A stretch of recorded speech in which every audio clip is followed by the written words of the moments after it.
오늘은 창세기 강의 49번째 시간으로 아브라함의 소유로 확정된지라 라는 제목으로 말씀을 전하겠습니다.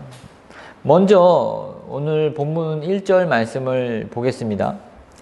사라가 127세를 살았으니 이것이 곧 사라가 누린 횟수라. 종종 믿음의 사람들이 죽음을 맞이했을 때 그 땅에서 살아간 세월을 기록하곤 합니다. 그래서 우리는 이 사라가 몇 살까지 살았는지에 대한 부분을 그렇게 눈여겨 이렇게 보지 않습니다. 그러나 성경은 주로 이렇게 남자의 나이를 기록하고 있지만 여자의 나이를 기록하는 경우는 매우 드뭅니다. 여러분들이 아는 성경의 여인들, 예를 들면 에스더가 몇 살까지 살다가 죽었는지 기억하십니까? 드보라는 어떻습니까? 또 룻은 몇 살까지 사신지 알아요? 모릅니다. 성경이 말해주고 있지 않기 때문이죠. 그러나 오늘 사라는 127세에 죽었다고 정확한 나이를 기록하고 있습니다. 이 127세라는 나이는 120년은 하나님이 이제 그 사람의 연수를 120년으로 정하시지 않았습니까? 정한 그 연수보다 7년을 더 살았습니다. 성경에서 이 7이라는 숫자는 완전하게 완전수로 여겨지는데, 그러니까 하나님이 정하신 그 연수보다 7년을 더 살았다는 것은 이 사라의 그 자기 수명을 완전하게 채웠다는 의미로도 해석할 수 있습니다. 이 숫자를 가지고 의미를 해석하는 것은 이렇게 히브리 문화에서는 매우 이렇게 익숙하지만 이 한국 정서는 그렇게 이렇게 좀 익숙하진 않죠. 좀 낯섭니다. 그런 숫자적인 의미를 해석하기에 앞서서 우리가 우리 편에서 이해하기 쉽게 본다면 이 127세까지 살았던 이 사라의 연수를 통해서 우리가 볼 수 있는 이 두 가지를 말씀드리겠습니다. 첫째는 사라는 자신의 생명을 다할 때까지 그 믿음을 지켰다는 것입니다. 믿음의 경주를 완주했다는 것입니다. 믿음의 경주를 완주했다는 것은 그 마음이 변질되지 않고 죽을 때까지 하나님이 주신 믿음을 잘 간직하고 또 성화의 삶을 꾸준하게 살았다는 것을 이야기한다는 것입니다. 아브라함은 75세에 하나님을 만나 이제 타향살이를 시작했습니다. 여러분, 사라는 몇 살부터 아브라함과 함께 타향살이를 했는지 아십니까? 10년 차이니까 65세부터죠. 그러니까 65세부터 타향살이를 시작해서 127세까지 이렇게 이방인으로서 거류민으로서 살았습니다. 그러니까 62년 동안을 이렇게 떠돌아다니면서 살았던 것이죠. 그녀는 그런 삶을 사는 동안 또 남편에게 불평한 적이 한 번도 없었습니다.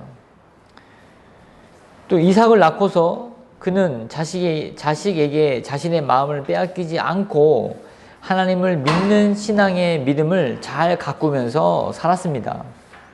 아마 자신도 임종을 앞두고 사람들 앞에서 이런 고백을 하지 않았을까 생각이 됩니다.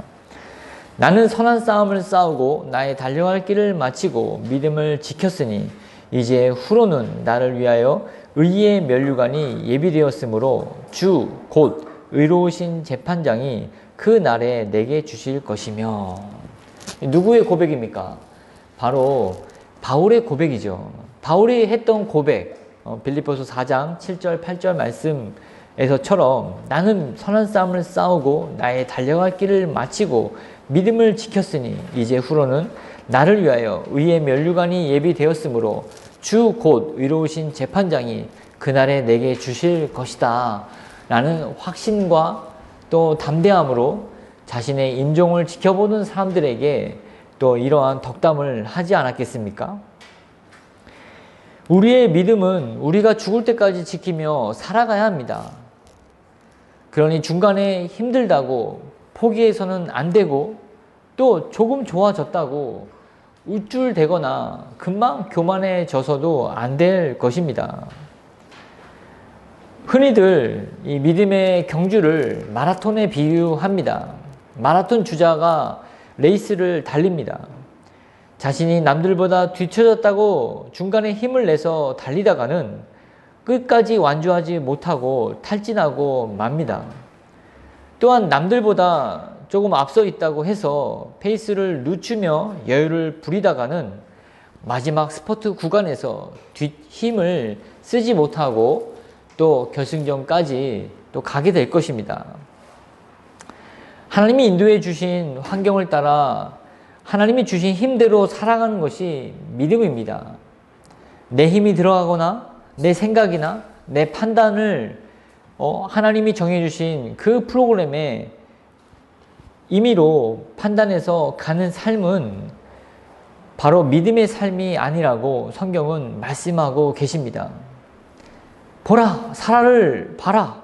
사라는 자기 힘으로 자기 인생을 자기 것이라고 주장하지 않고 자기 생각대로 어찌하려고 하지 않고 주어진 인생을 순리로 풀어나갔습니다. 그녀는 아브라함에게 아이도 낳아 주었고 자랄 만큼 다 자랐으니 자신의 인생을 이제는 내 인생은 내 것이다 라고 독립선언을 하지 않았습니다. 자신에게 주신 배우자 또 자신을 통해서 낳게 하신 그 생명 또 부족장의 여주인으로서의 역할을 죽을 때까지 감당했던 것입니다. 하나님이 주어주신 그 신분을 자기의 것으로 자기가 평생 가져가야 할 아이덴티티, 그러니까 정체성으로 생각하고 평생 가져갔다는 것입니다.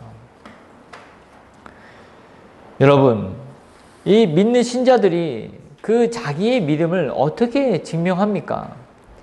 바로 하나님이 놓아주신 그 자리를 죽음으로 지키는 것으로 증명하는 것입니다. 그 자리가 평안하고 화평할 뿐만 아니라 안락하면 더할 나위 없이 좋겠지만 그 자리가 때로는 가시밭길이고 쓰듯이든 고배를 마셔야 하는 자리일 수도 있습니다. 그러나 하나님이 그 자리에서 감당한 시련과 고난이라면 마땅히 감내하면서 묵묵히 그 자리를 지켜야 하는 것이 믿음을 가진 자의 그 신자의 참된 태도라고 오늘 이 사라의 죽음을 통해서 우리에게 말씀하고 계십니다. 둘째는 사라는 하나님의 손에 자신의 인생을 온전히 맡겼습니다. 사라의 인생을 보십시오. 그녀가 한평생 살면서 남긴 것이 무엇입니까? 오직 자식 한 명뿐이었습니다. 그녀는 드보라처럼 나라를 구하거나 한나처럼 출중한 그런 어떤 지도자가 될 만한 자식을 믿음으로 길러내거나 그러지 않았습니다. 그녀는 평생 아브라함을 섬기며 살았습니다. 아브라함의 뜻에 복종하며 살았습니다.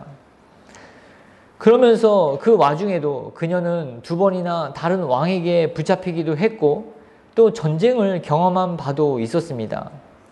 먼 길을 오가는 고단한 나그네 인생을 60여 년을 살았습니다. 잦은 이사도 말할 것도 없고 부족한 점은 늘 있었을 것입니다. 그러나 사라는 불평하지 않았습니다. 성경에 사라가 그 불평했다라는 그런 부분이 한 번도 언급된 적이 없습니다. 사라 자신은 하나님께 온전하게 맡겨 드렸음을 우리는 그의 죽음을 통해서 또 볼 수가 있습니다. 하나님께 붙들린 삶을 살았다는 것이죠. 그것은 바로 사라가 아브라함에게 온전하게 순종한 삶을 통해서 하나님께 붙들렸다는 사실을 우리는 발견할 수 있다라는 것입니다. 사라는 어떻습니까? 이렇게 왕이 탐할 만한 그런 미모를 가지고 있는 여인이지 않았습니까?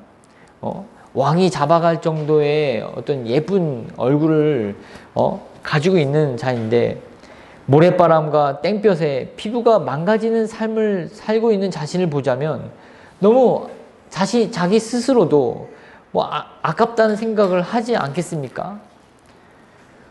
게다가 형상도 없는 신을 만난 아브라함은 허공을 바라보면서 늘 중얼중얼하는 모습을 본다면 저 남자가 왜 저럴까? 지금 자식도 낳지도 못한 상황인데 자기가 만난 신이 자기 자손은 민족으로 모래와 같이 별들과 같이 많게 해주겠다고 하는 그런 이상한 소리를 듣노라면 그런 남편을 이렇게 신뢰하면서 따라가기란 쉽지 않았을 것입니다. 더군다나 아브라함에게는 하나님이 몇 번이나 나타나셔서 말씀해 주시고 또 위로해 주시고 또 여기 별을 봐라, 또 모래를 봐라, 또 이 동서남북을 봐라, 너가 바라보는 그 지역이 너의 땅이 될 것이다.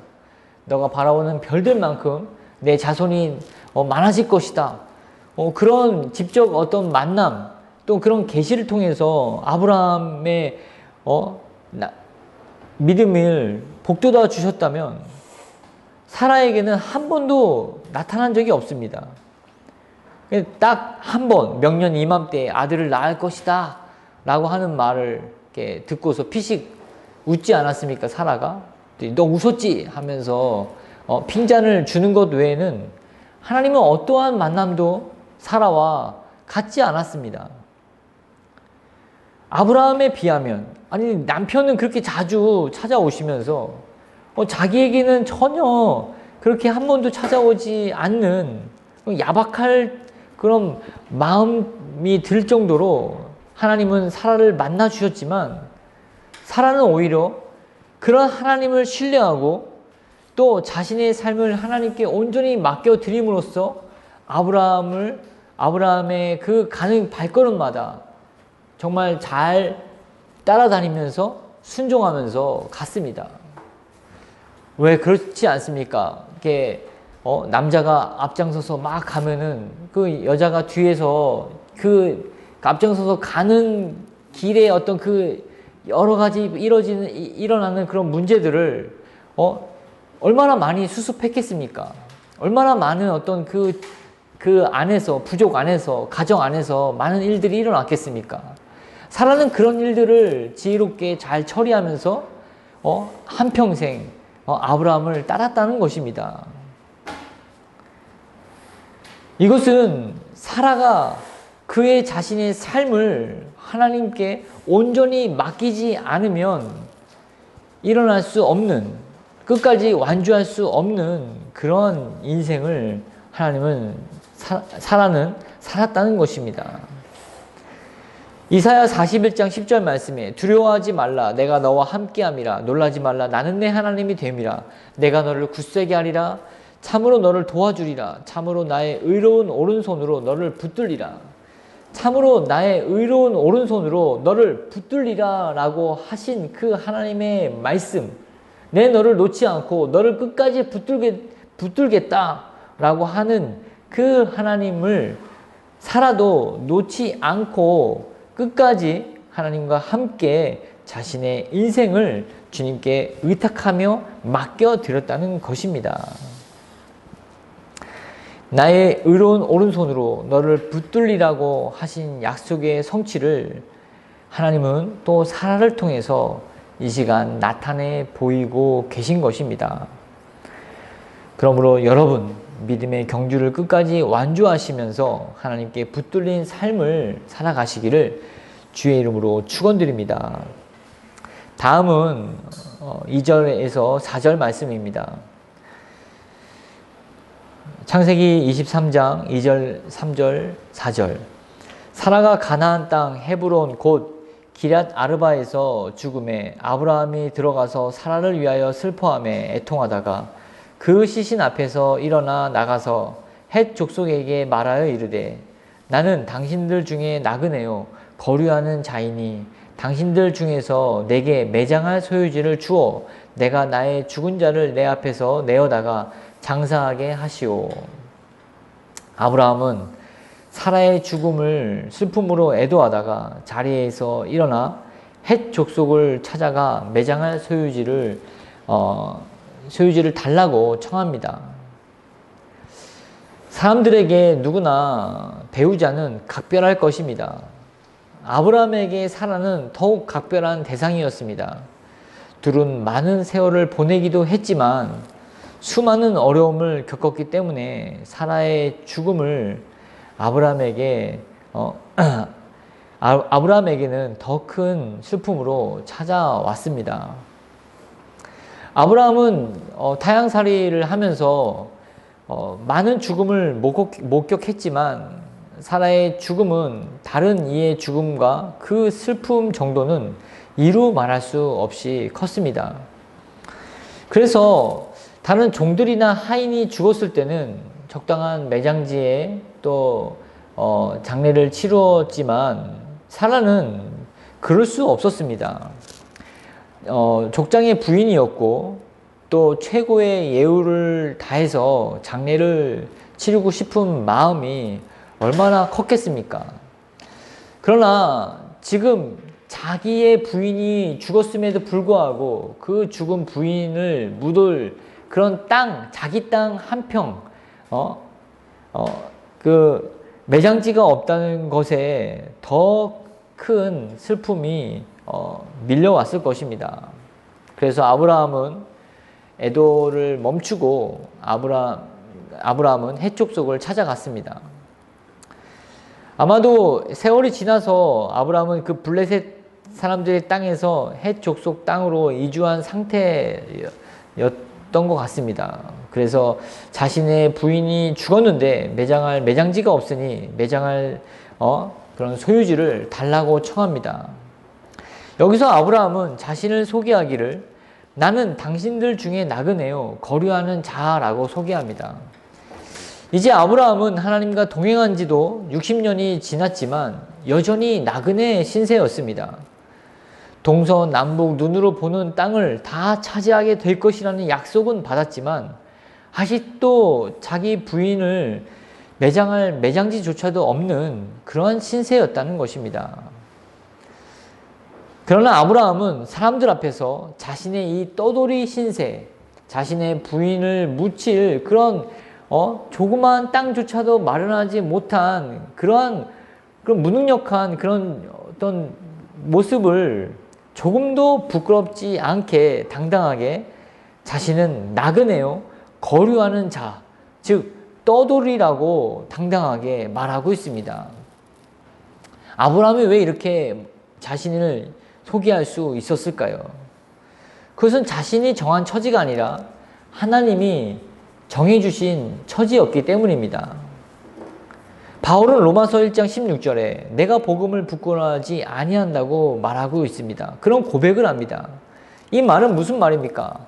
복음 자체를 부끄러워하지 않는다는 고백도 되겠지만 복음을 전하기 위해서 처해지는 어떠한 상황도 부끄러워하지 않는다는 그런 믿음의 고백이라고도 볼 수 있겠습니다. 복음 때문에 처해지는 상황. 무슨 말입니까? 바울은 예수님을 안 만났으면 감옥에 들어갈 일은 없었습니다. 그렇지 않습니까? 바울은 이 복음으로 말미암아 사람들에게 핍박받고 또 멸시받고 또 돌에 맞고 또 감옥에서 또 살아야 할 그런 인생을 살았습니다. 조금도 부끄러워하지 않았다는 것입니다.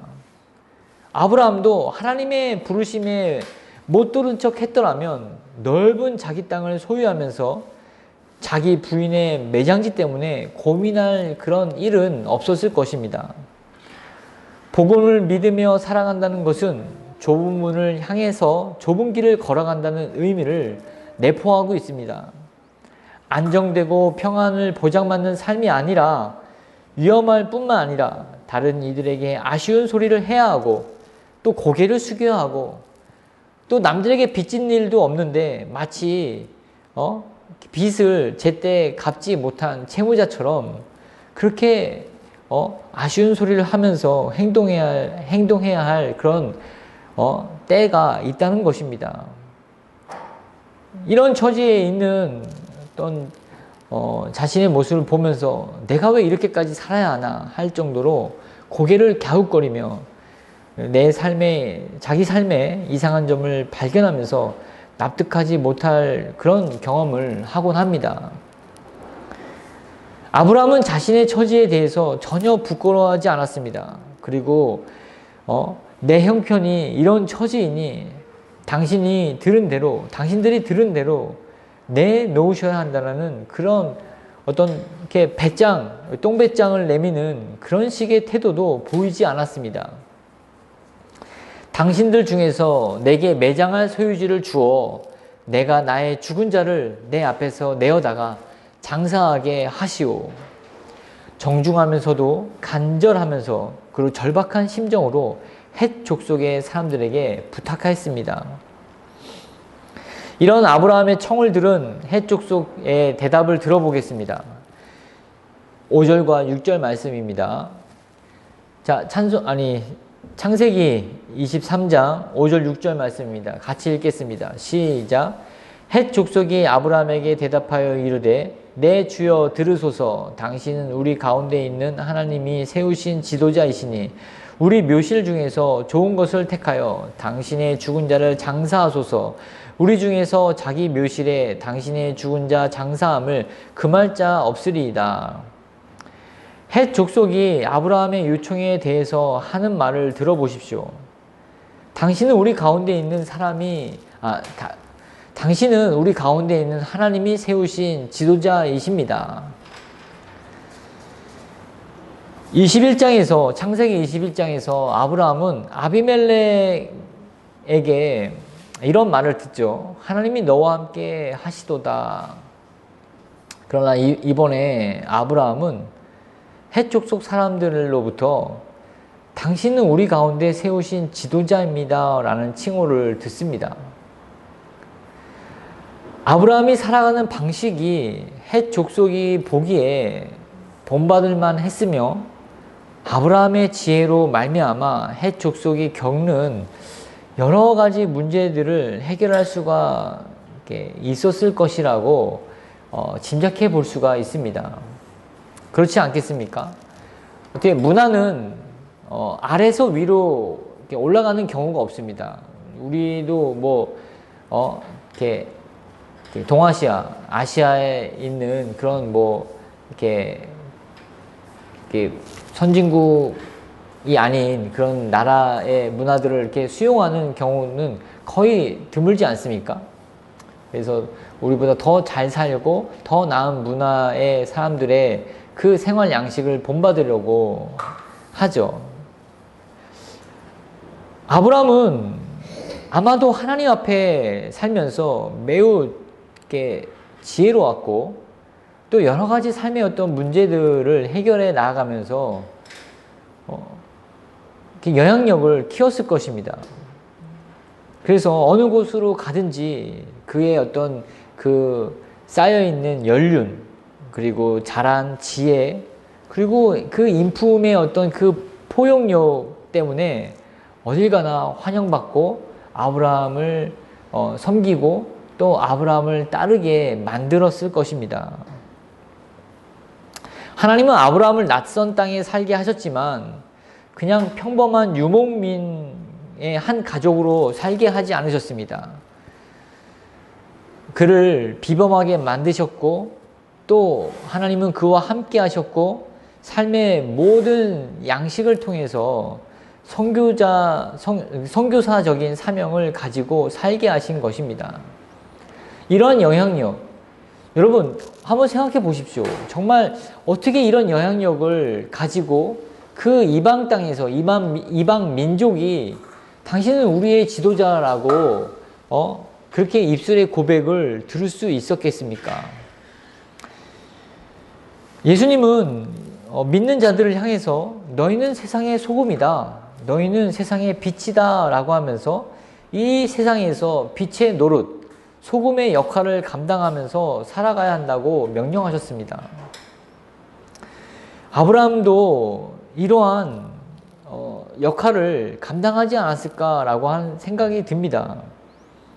여기저기 먼 곳을 떠돌아 다녔지만 그냥 보통의 또 뜨내기 족장이 아니었습니다. 더 나은 문화를 전파하고 고상한 삶의 양식을 가는 곳마다 보여주는 그런 선교사적인 그런 사명을 감당해냈던 것입니다. 하나님의 존재를 알리고 그 하나님을 전하는 선교사의 역할을 감당했던 것입니다. 여러분 한번 생각해 보십시오. 아브라함의 믿는 신은 형상이 없는 신이었습니다. 어떠한 주술적인 어떤 거나 그런 것도 없는 그런 신이었습니다. 근데 가는 곳마다 아브라함이 무엇을 했죠? 제단을 쌓고 하나님께 예배드렸습니다. 많은 사람들이 그것을 지켜보지 않았겠습니까? 그가 믿는 신은 어떤 신인가 라고 궁금해하지 않았겠습니까? 그래서 그런 신을 또 들어보려고 하는 호기심으로 아브라함과 교제하고 또 그들의 어떤 삶의, 아브라함의 삶의 모습을 이렇게 보지 않았겠습니까? 질서정연하고 되게 품위가 있고 굉장히 말투나 이런 모습들이 고상한 그런 모습을 통해서 존경받을 만하고 또 그가 가지고 있는 어떤 그 지혜로움 때문에 사람들이 찾아와서 이런 문제 저런 문제 상담을 하기도 했을 것입니다.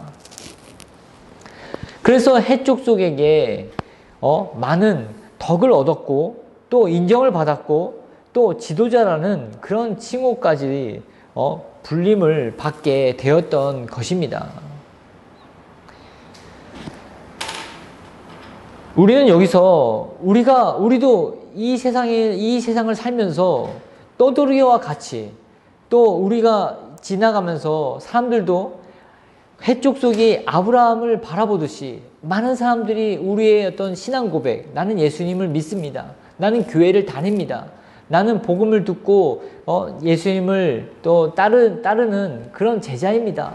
라고 하는 그런 입술의 고백으로 인해서 사람들은 우리의 삶을 더욱더 다른 사람들보다 눈여겨본다는 것입니다. 부담스러울 수도 있습니다. 그러나 우리는 그러한 부분보다도, 그런 부담보다도 하나님 앞에서 우리는 어떠한 삶을 살아야 될지 우리는 더욱더 고민하면서 가야 한다는 것입니다. 마치 어두운 밤바다에 그 바닷길을 비춰주는 등대와 같은 존재로 하나님은 우리를 지금 우리가 밟고 있는 그 땅에서 세워주셨다는 것입니다. 아브라함을 보십시오. 가나안 땅을 다니면서 얼마나 많은 그 나라를 거쳤습니까? 성경에 나와 있는 나라들만 열거해도 애굽과 소돔과 고모라와 아드마, 스보임, 벨라, 엘람, 고임, 신알, 또 엘라살, 블레셋, 해족소. 그는 많은 나라를 거치고 많은 왕들을 만났습니다. 대적자로 만나기도 하고 동맹국으로 만나기도 하면서 그들은 어떻게 아브라함을 만났든지 모두 아브라함과 함께 하는 하나님의 존재에 대해서 알게 되었다는 것입니다. 듣게 되었다는 것입니다. 그래서 그 아브라함을 통해서 하나님의 그 위엄과 그가 어떤 신인지를 알게 되었다는 것입니다. 여러분, 우리는 이런 점을 발견하면서 보면서 우리는 우리를 통해서 나를 통해서 비춰지는 하나님의 그 모습은 어떠한지, 어떠해야 하는지를 우리는 생각해 봐야 한다는 것입니다. 하나님은 나를 통해서 하나님의 영광이 드러나기를 원하십니다. 그러나 내가 투명하지 않고 내가 거룩하지 않고 그런 하나님의 성품을 담지 못한다면, 반사하지 못한다면 하나님은 결코 비춰지지 못할 것입니다. 지난주에 우리 여기 예배당에 거울을 놓지 않았습니까? 뒤에 거울이 있죠. 거울을 놔서 거울이 깨끗하고 거울이 맑기 때문에 그 앞에 서면 나의 모습이 정확하게 보입니다. 근데 거울에 때가 껴 있고 흐리부리하면 어떻게 그 사물을 밝히 반사시켜서 볼 수 있게 하겠습니까? 마치 이러한 원리를 아브라함을 통해서 하나님은 우리에게 말씀하고 계시다는 것입니다.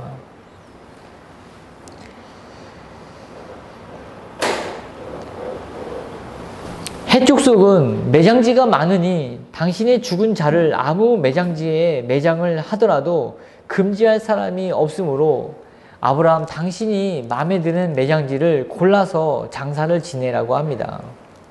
매우 큰 호의를 아브라함에게 보입니다. 그러나 아브라함의 생각은 달랐습니다. 아브라함의 생각은 누가 쓰고 있는 매장지를 자기 매장지에다가 자기의 어떤 아내를 매장하고 싶은 생각이 없었습니다.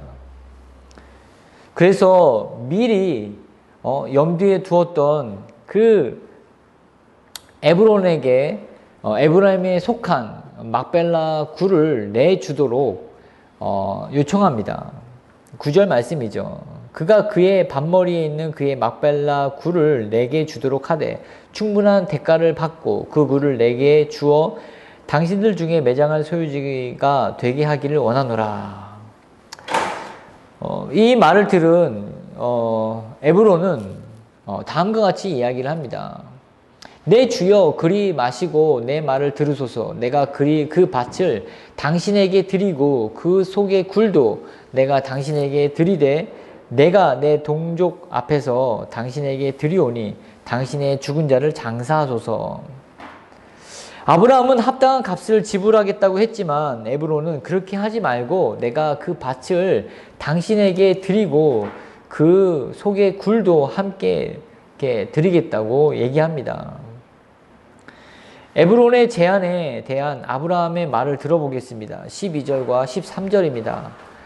아브라함이 이에 그 땅의 백성 앞에 몸을 굽히고 그 땅의 백성이 듣는 데서 에브론에게 말하여 이르되 당신이 합당히 여기면 청하건대 내 말을 들으시오.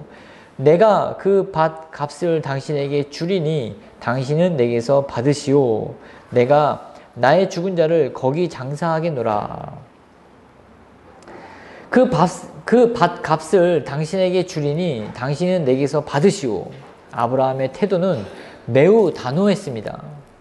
그러나 에브론도 만만치 않았죠. 14절에 에브론이 아브라함에게 대하여 이르되 15절에 내 주여 내 말을 들으소서. 땅값은 은 400세겔이나 그것이 나와 당신 사이에 무슨 문제가 되리이까. 당신의 죽은 자를 장사하소서. 여기서 한 가지 좀 짚고 넘어갈 부분이 있다면 에브론은 아브라함을 이렇게 칭할 때 이렇게 항상 말머리에 내 주여라고 말을 합니다. 참 놀라운 일이죠. 이거는 매우 이렇게 큰 존칭, 매우 큰 대우라고 이렇게 예의를 갖춰서 말하는 것이라고 보낼 수 있겠습니다. 어떻게 아브라함이 아까 말씀과 같은 맥락이지만 아브라함에게 하신 하나님의 말씀, 그 약속들을 한번 생각해 보면 하나님은 아브라함에게 약속하실 때 첫 번째는 너의 고향과 친척과 아버지의 집을 떠나 내가 내게 보여줄 땅으로 가라고 말씀하셨습니다. 그렇죠. 그렇게 되면 하나님이 어떻게 또 약속을 하셨냐면 내가 너로 큰 민족을 이루고 내게 복을 주어 내 이름을 창대하게 하리니 너는 복이 될지라.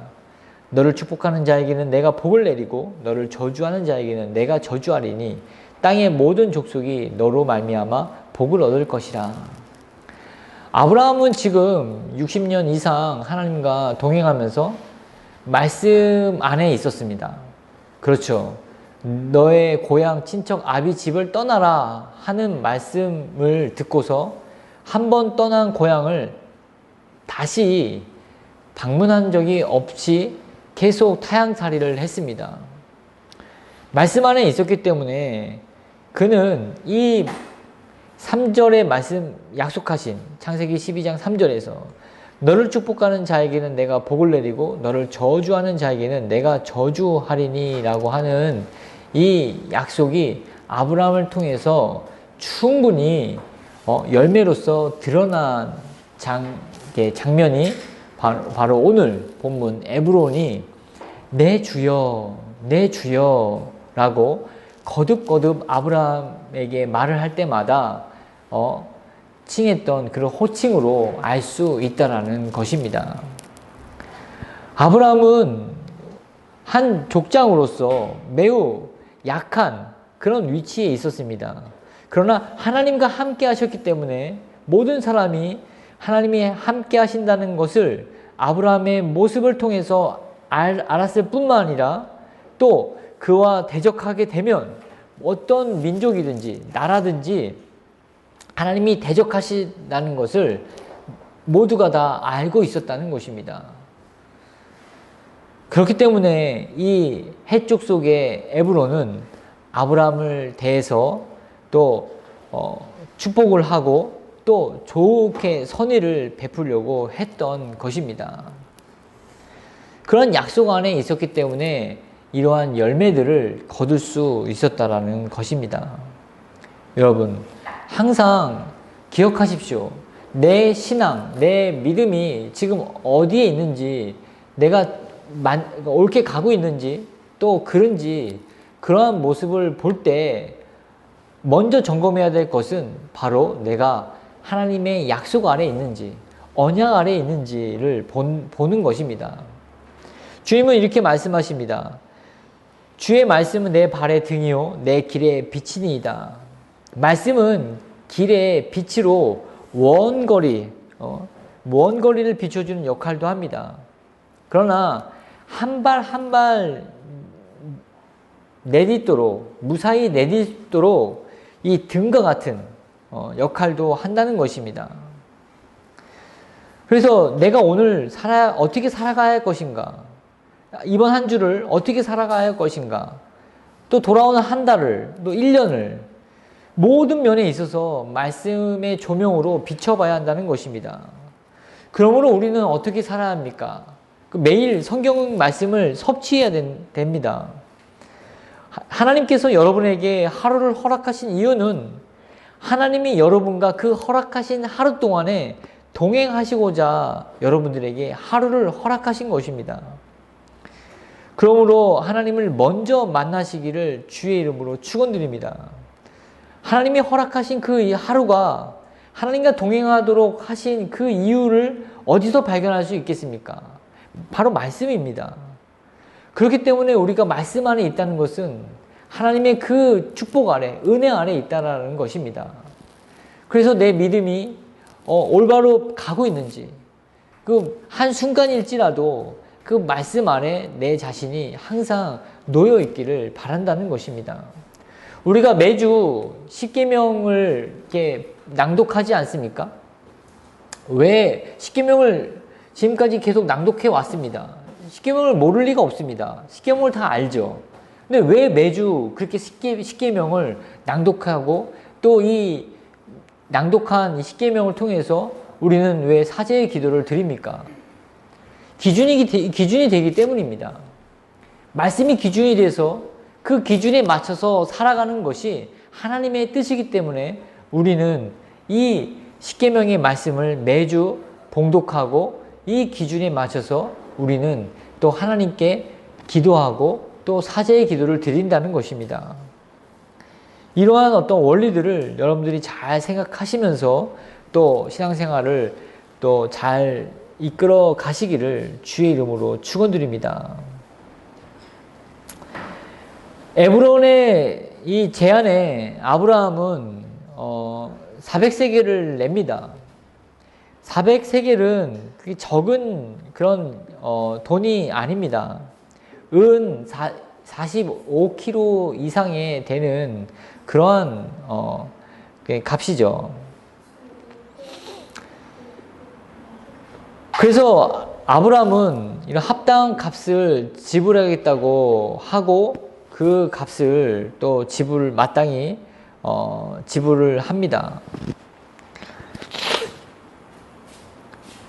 400세겔은 우리가 이제 생각할 때 다윗이 아리우나의 타작마당을 구입할 때 50세겔을 내고 구입했습니다.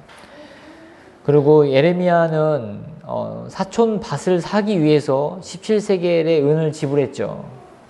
그러니까 매우 작은 땅이 아니었다는 것을 우리는 짐작할 수 있습니다.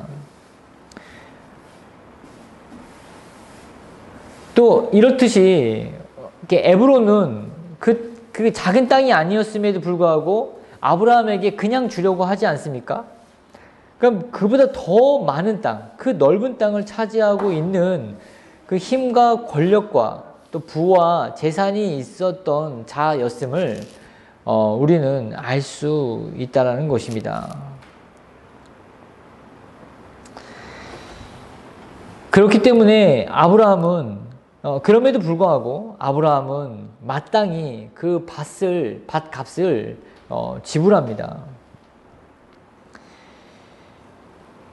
그래서 그 아브라함을 통해서 이제 밭을 사들인 뒤로 아브라함은 이제 사라의 매장지가 준비되었기 때문에 또 사라의 죽음으로 인해서 또 거기에 장사를 지내게 됩니다.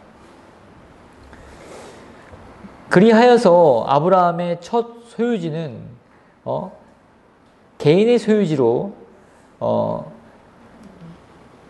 이 아리우나 타작마당처럼 값을 내고 구매한 뒤로 아브라함의 첫 소유지가 됩니다.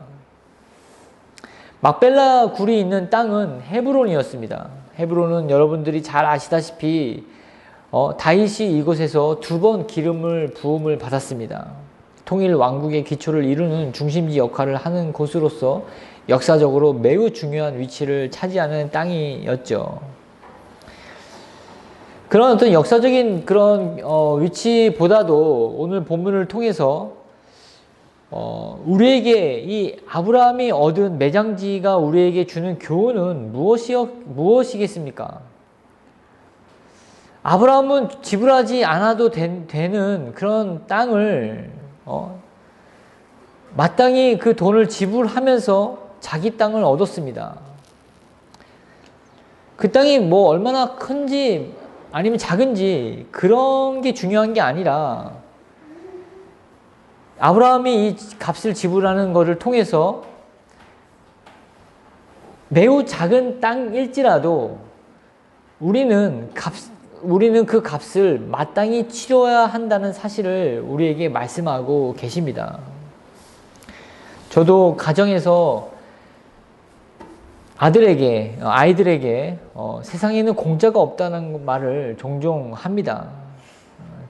뭐 땅을 이야기하고 있지만 특별히 영적인 부분에서는 더욱 그렇습니다.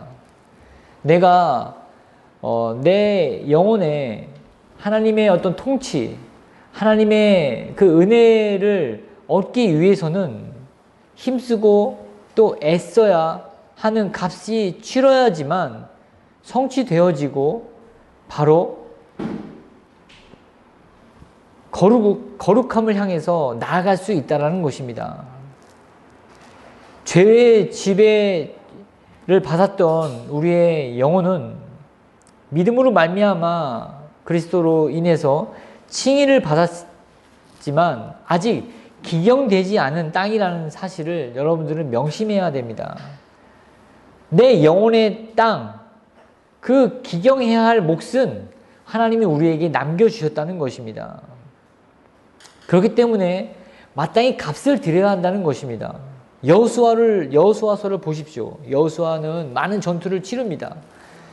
전투 없이 얻게 된 땅은 한 평도 없었습니다.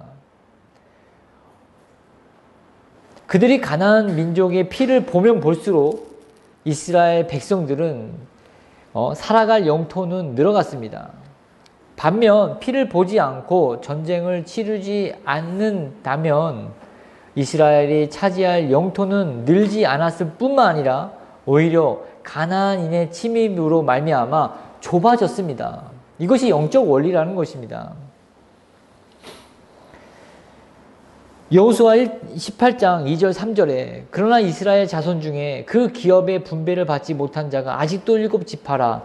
여호수아가 이스라엘 자손에게 이르되 너희가 너희 조상의 하나님 여호와께서 너희에게 주신 땅을 점령하러 가기를 어느 때까지 지체하겠느냐. 여호수아는 하나님이 주신 땅을 점령하러 가기를 지체하는 7지파를 향해서 꾸짖었습니다. 너희가 평화를 원한다면, 너희가 자유를 원한다면 전쟁을 준비해라, 전쟁하라, 싸워라, 나아가서 쟁취해라 라고 말씀하십니다. 여러분들이 더 많은 자유를 얻고 싶습니까? 더 많은 하나님의 복을 받아 누리고 싶으십니까? 그렇다면 여러분들 싸우십시오. 값을 지불하십시오. 그리고 무장하십시오. 우리에게는 오래된 육신의 어떤 감정과 또 육신의 생각과 육신의 습관과 그것이 뼛속까지 배어 있습니다. 이러한 것들을 향해서 전쟁을 선포하십시오. 단호하게 결연한 그 결단이 없이는 승리할 수가 없습니다. 헷 족속은 2번이나 그냥 아브라함에게 매장지를 주겠다고 했습니다. 하지만 아브라함은 단호하게 거절했고 전혀 타협하지 않았습니다. 굳이 지불하지 않아도 얻을 수 있었지만 아브라함은 물질적인 값을 지불하는 동시에 도덕적으로 또 윤리적인 값도 함께 지불했다는 것입니다. 이러한 역사적인 사실이 있었기 때문에 다시 헷 족속이 넘보지 않았습니다. 그 땅은 아브라함 거야. 우리가 값을 받지 않았냐. 아브라함은 그 땅을 주장할 수 있었고 넘보지 못하도록 지켜낼 수 있었던 근거를 마련했다는 것입니다. 우리는 누구입니까? 그리스도의 신부가 되었습니다. 그의 피값으로 산 바 되었다는 것입니다. 분명한 증거가 있기 때문에 우리는 마땅히 나는 나의 것이 아니라 하나님 것이라고 주장하면서 악한 그 사탄의 세력에게 맞서서 싸우고 마땅히 값을 들여서 쟁취해야 한다는 것입니다. 이것이 오늘 막벨라 굴을 통해서 우리에게 하나님이 말씀하시고자 하는 부분입니다. 영적 원리라고 우리는 볼 수가 있겠습니다. 이러한 부분들을 여러분들 마음에 깊이 새기시면서 또 한 주간 승리하시기를 주의 이름으로 축원드립니다. 아멘. 기도하겠습니다. 하나님